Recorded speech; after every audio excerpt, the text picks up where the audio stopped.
Globally, breast cancer is the most common cancer. It's the most common cancer happens to ladies, but it may happen in men. Unfortunately, here in East Africa, in Kenya, breast cancer is one of the two biggest killers of women. Breast and cervical cancer cause the biggest numbers of mortalities, which means the biggest numbers of deaths. We can change it. We can change it by raising awareness. We can change it by raising awareness about cancer, raising awareness about screening, raising awareness about catching things early, because if we catch it early, we can cure it. Most of early detected cancers breast cancers can be cured completely. So 1 in 100 newly diagnosed breast cancers happens to men. Yes. So gentlemen, we are talking about breast cancer. We usually think women because women have breasts. It may happen to men as well, please. Yes. So it could be lump, it could be leaking nipple, it could be some sore, something happening. It needs to be checked as well, please. Yes. So there is something we call male boobs. It's usually a bit of fatty tissue. Yes. But there could be also, it's called, in medical slang, it's called gynecomastia. It's usually a bit of fatty tissue, but it can also be a bit of glandular tissue. For some reasons, triggered by maybe medication, maybe alcohol, maybe some other triggers, it may grow. But this is not cancer, but cancer meaning malignancy, just like any other cancer in the breast and other tissue, may happen to men as well. I mean, out of cancers, breast cancer is the biggest, causes the biggest number of deaths in women. Yes, the biggest as such globally probably will be lung cancer. Let's say female cancers in East Africa, it's breast and cervical. Yes. These are the most common cancers, but like I mentioned it earlier, in Europe and in America, we can detect it much earlier and we can cure it. Both of those cancers, if detected early, can be cured in 99%. Of course, because the problem which we have here is unfortunately late diagnosis. 70 to 80%, so 7 to 8 out of 10 patients, usually ladies with breast cancer here in East Africa, in Kenya, come very late, when the cancer has already spread from the breast to the lymph nodes, maybe to lungs, maybe to liver, maybe to the bones. Yes. What does screening mean? Screening means that we catch a problem before there is a symptom. Yes. When we talk, and especially about breast cancer, when we talk about symptoms, it's usually lump, it could be any change within the skin, it could be change in the nipple, it could be change in shape or size, but this is already a symptom. Yes? So when I have a patient who comes here, she says, I found a lump, I'm not doing screening, I have a symptom, I'm doing symptomatic diagnosis. Screening is before we find any symptoms. Yes? That someone is healthy, has no issues, and we do the screening. Good news about screening is those two most common cancers, the breast and the cervical cancers, I mentioned those cancers which cause the biggest numbers of deaths here in East Africa, have really well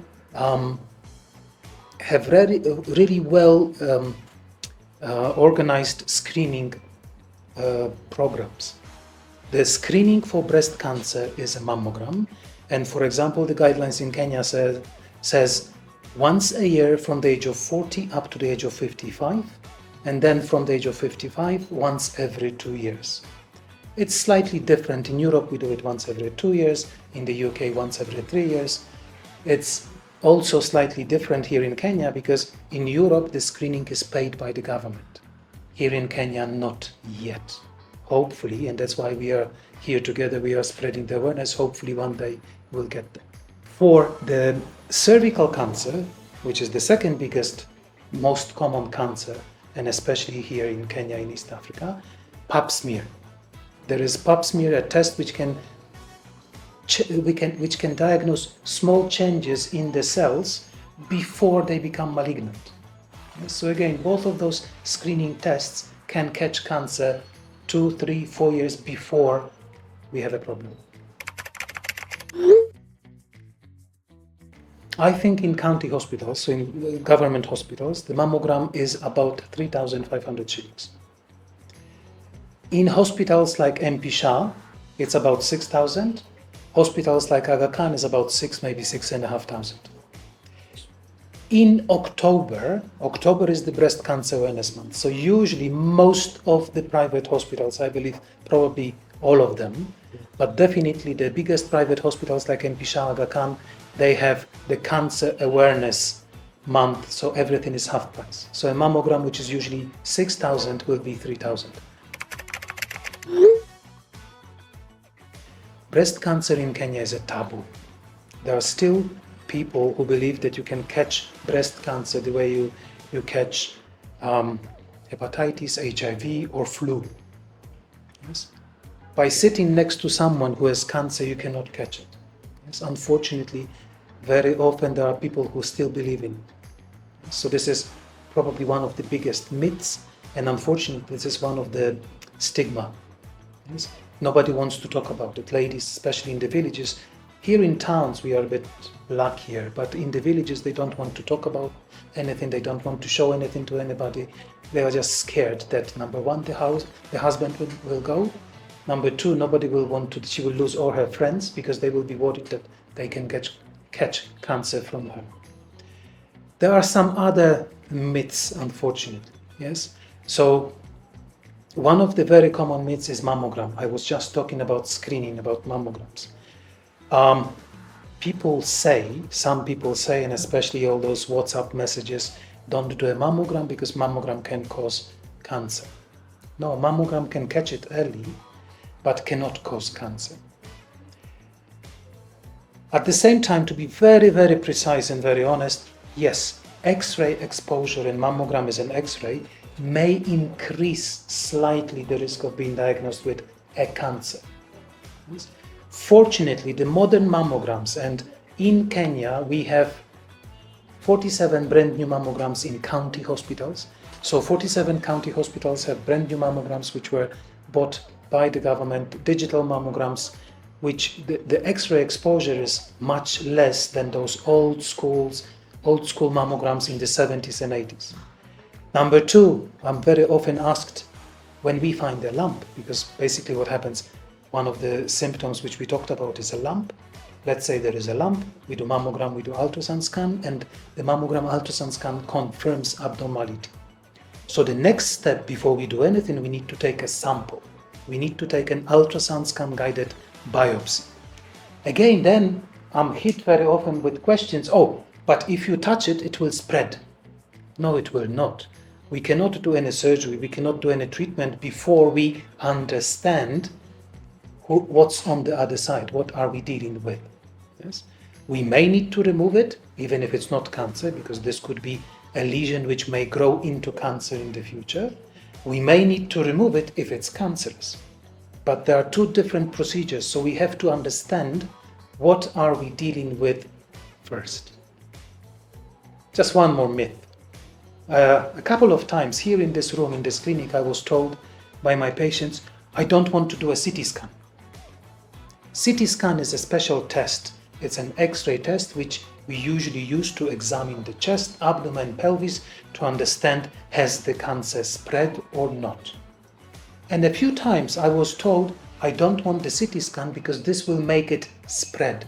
It's not true. Of course it's not true. Breast cancer is the most common cancer in ladies. 85-90% of breast cancers are feeding off female hormones. That's why breast cancer happens usually in ladies. Of course, there are different types of cancer, and some of those cancers feed off the hormones, most of them, some don't. So there are at least probably 10 different types of cancer. It's rare, it's not very common, but it may happen to men as well.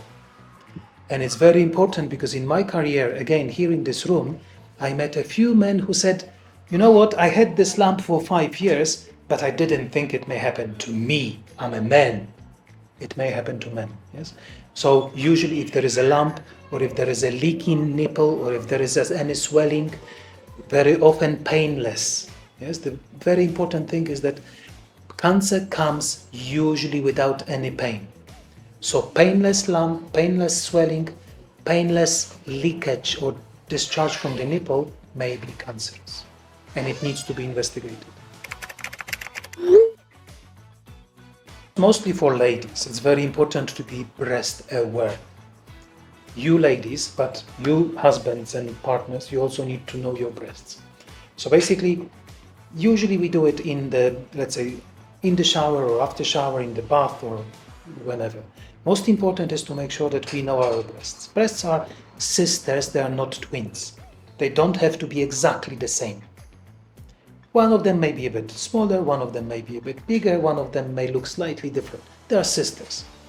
But if anything starts changing suddenly, when I mean suddenly, over a few days, weeks or months, one of the breasts starts growing. It may mean that there is something inside that breast what causes that change. Sometimes one breast may start shrinking. Again, it may happen that the cancer sitting in the breast shrinks it, so they become completely different. So we look at the change of the shape, we look at the change of the size first. When we look at the breasts, you ladies, when you look in the mirrors, we men, when we look at our partners, we see the nipples, we see the skin. Most of breast cancer symptoms usually can be visualized, can be seen in the nipples or in the skin. 3 most common symptoms related to the nipple. The nipple may be crying. Discharge from the nipple is very often. The breasts are there to feed the babies. So if the discharge is from both breasts and if it's milky, then it's very natural. Nothing really to worry about. But if there is discharge, if there is leaking nipple on one side, if there is a leaking nipple from one duct, if the leaking nipple is crying tears like white, clear, or let's say not white, clear fluid, I very often tell my patients, look, your nipple is crying, is telling you go and have it checked. Very suspicious, of course, is when the nipple, the discharge from the nipple is bloody, red, like blood.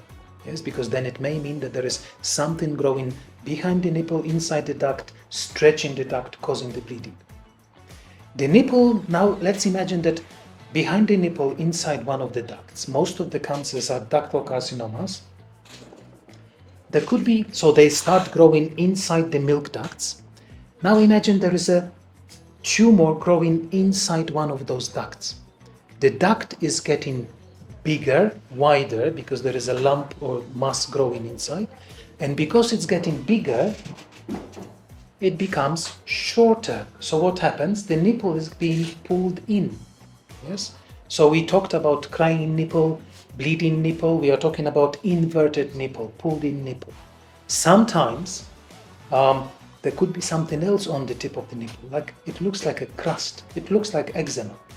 Very often happens to many people that because of some food, because of some new soap, because of something we do, the skin reacts. It becomes itchy and flaky, and it's just an eczema. So eczema may happen to the nipples as well.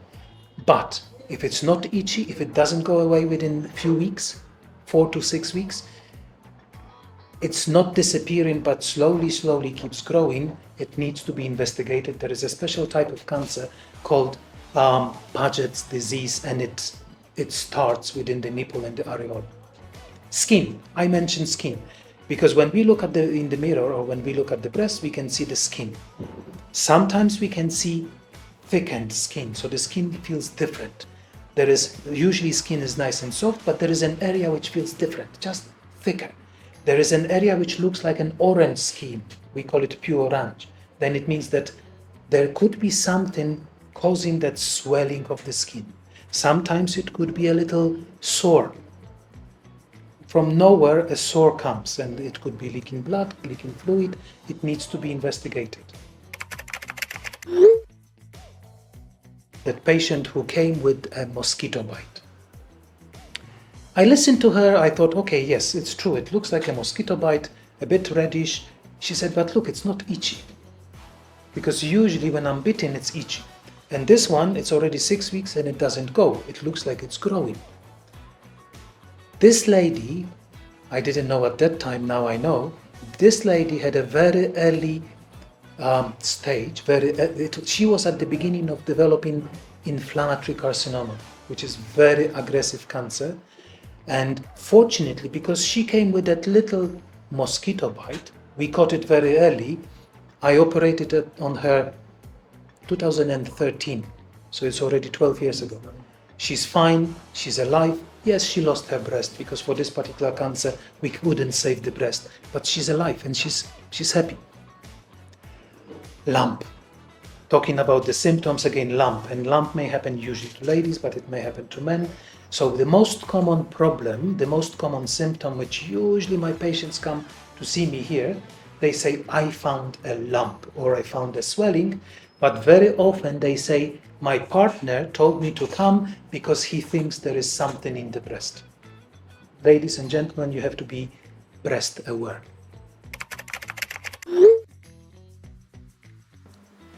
I'll be taking you through the basics of how to detect a lump and how to examine your breasts.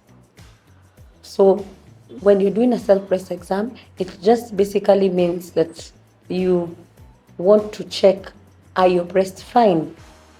In nursing, we say that breasts are sisters and not twins. So of course, one of the breasts is larger and a bit different from the other, just like sisters.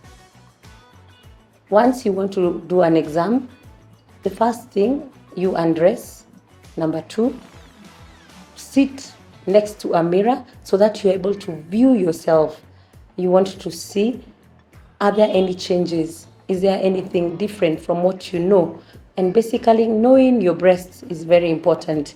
Which one is larger? Which one is different?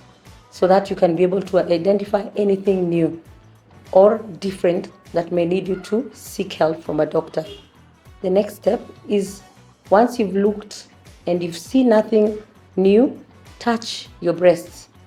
Lift up your arms, put them on the side, press them in circular motions. Usually a clockwise pattern would help cover the whole breast, which will help you understand if there's anything new, a lump, a swelling, or anything that is out of the normal.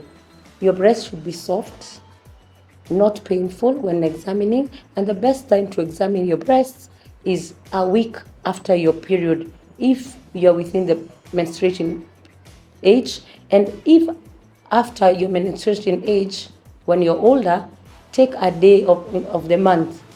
If it's the 15th, decide that that's the day that you'll be checking your breasts, once every 15th. And forget about it. Once you've made sure everything is fine, you then wait for the next month. When do you then, if you find a concern, when do you then see a doctor?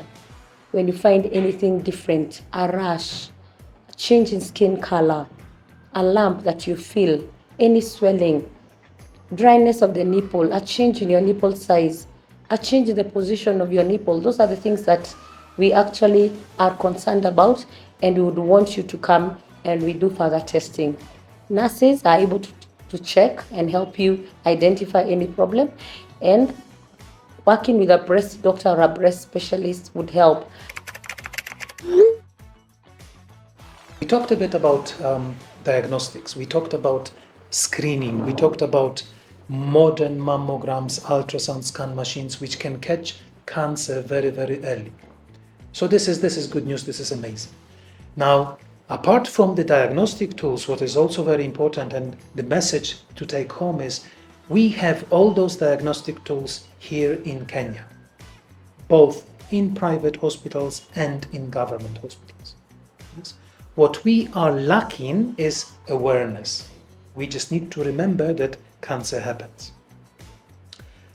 just a digression, but I think it's very important here. The difference between breast cancer in Europe and breast cancer in Kenya and East Africa is that here in East Africa we diagnose breast cancer 10 to 15 years earlier than in Europe.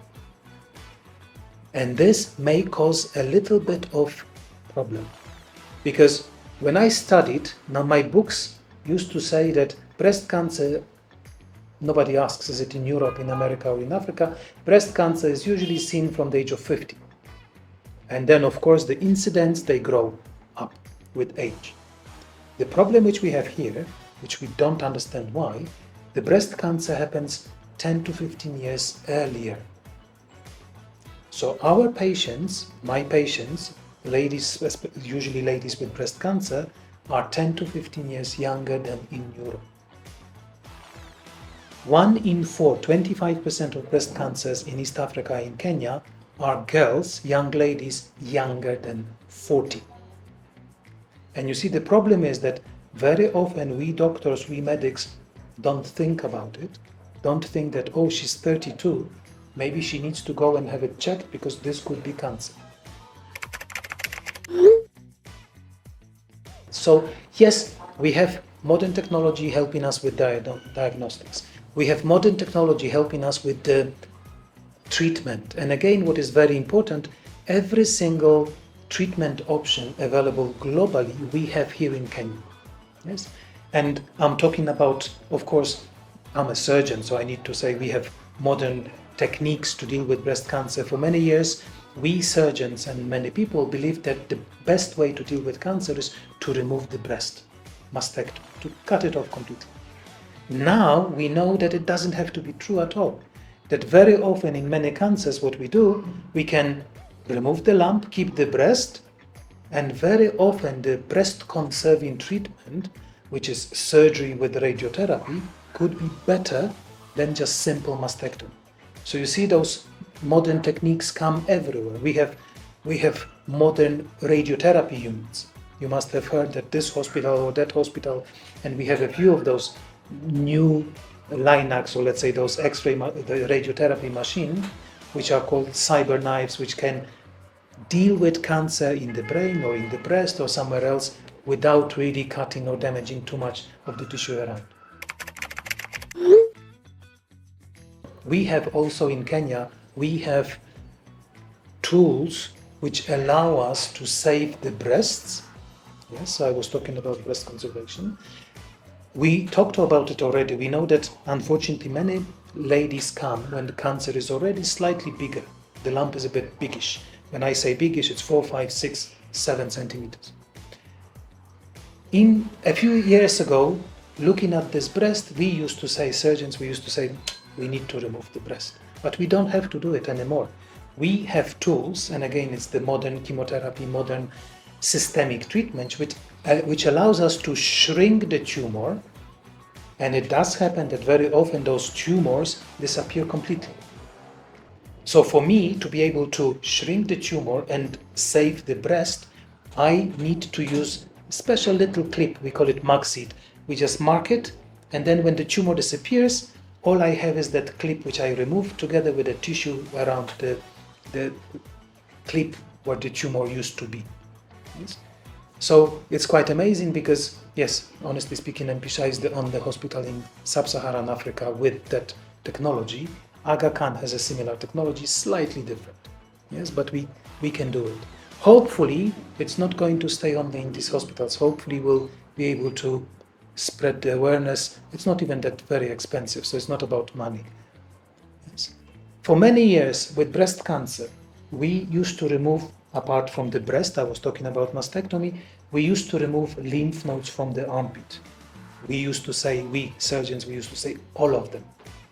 It's impossible to remove all of them, but yes, there is a procedure called axillary node dissection, which means we remove from the armpit, we remove 20, 30 lymph nodes. In each armpit, there are up to 40 lymph nodes.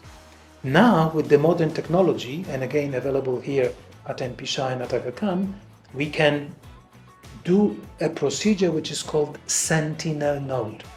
Instead of removing many lymph nodes, usually the day before surgery or the morning before surgery, we inject special dye, which travels to the sentinel node. Sentinel node is the one which, if cancer ever spread, it would have spread to the guarding, the sentinel node. And we can find it, and without doing too much damage in the armpit, we can just remove that 1, 2, rarely more than 3 millimeters. So yes, thank you. The diagnostics are improving, the treatment is improving. We have, for many years, you may remember, we used to talk about immunotherapy. It was that treatment somewhere there in America. Yes, very expensive. It's still expensive, but we have it here in Kenya. Yes, we can offer it to many cancer patients, including breast cancer patients.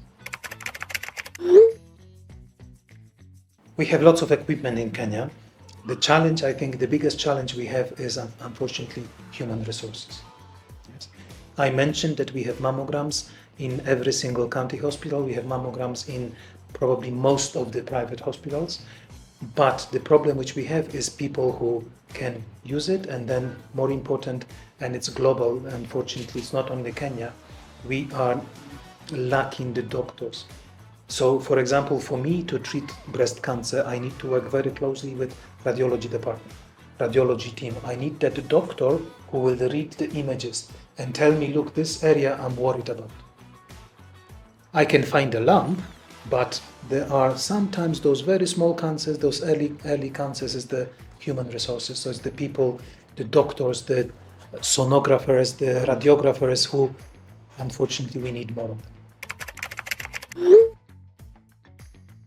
Number one, we need to raise the awareness in the population. So this is what we are doing together. Yes, we need to tell men and women, look, it happens.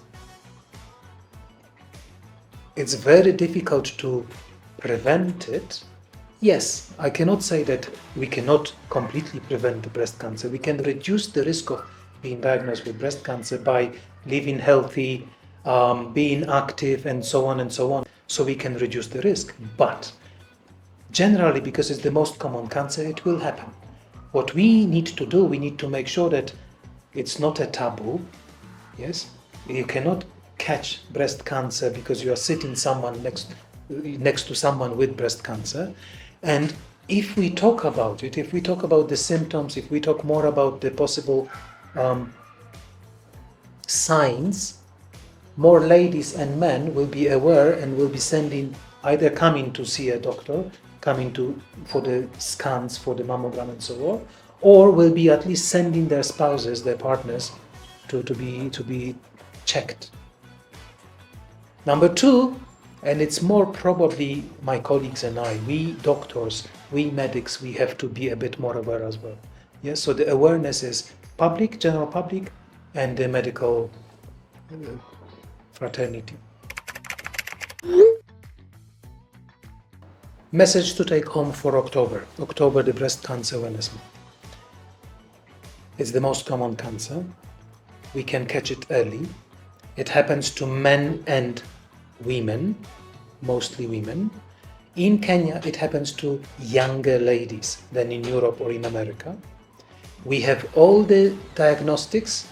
We have all the treatment options. It's October. October is the time for us to talk about it. But please remember, cancer doesn't wait until October. If you notice any symptom, if you notice any sign, if you're worried, just see your doctor any time. Don't wait for October, please. Early detection saves lives. We have screening tools. We talked about the screening tools. Mammogram is the screening tool to catch breast cancer early. You know, October is the breast cancer awareness month. Yep. Yeah. And many years that October passes, and many people don't actually get educated about this sickness. Why do you think so? Because most people already have a negative attitude towards breast cancer. And many women are scared to death. I talk as a woman. Yep. Many women are scared to death about this sickness, breast cancer.